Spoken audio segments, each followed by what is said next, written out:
বাংলায় আবাস যোজনা, গ্রামীণ সড়ক ও রেশন সহ 100 দিনের কাজের প্রাপ্য টাকা আটকে রাখার তীব্র বিরোধিতা করে ফের বিজেপিকে নিশানা করলেন রাজ্যের মুখ্যমন্ত্রী মমতা বন্দ্যোপাধ্যায়। বৃহস্পতিবার দলীয় প্রার্থীর সমর্থনে ভোট প্রচারে গিয়ে মমতা কটাক্ষে সুরে বলেন, দরিদ্র গ্রামবাসীদের যারা বঞ্চিত ও অবহেলা করে সেই বাংলা বিরোধীদের এবার একটিও ভোট নয়। বিজেপির লোকেদের কেন ভোট দেবেন?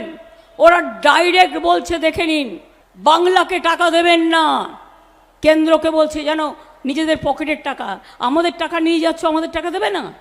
বলছে বাংলা রাস্তায় টাকা দেবে না, বাংলায় 100 দিনের কাজের টাকা দেবে না, বাংলায় আবাস যোজনার টাকায় দেবে না, বাংলা রেশনে টাকা দেবে না।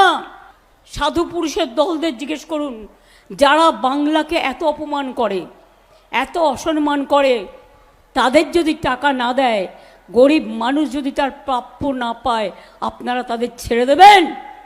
মনে রাখবেন, যারা 100 দিনের কাজের টাকা বন্ধ করে দিয়েছে, আবাস বন্ধ করে দিয়েছে, রাস্তার টাকা বন্ধ করে দিয়েছে, রেশনের টাকা বন্ধ করে দিয়েছে, এবার ভোটে ভালো করে জোড়া ফুলে ভোট দিয়ে ওদের পুরো দিল্লিতে সরকার আসাটাকে বন্ধ করতে হবে। এক একটা সিট অনেক গুরুত্বপূর্ণ, মনে রাখবেন।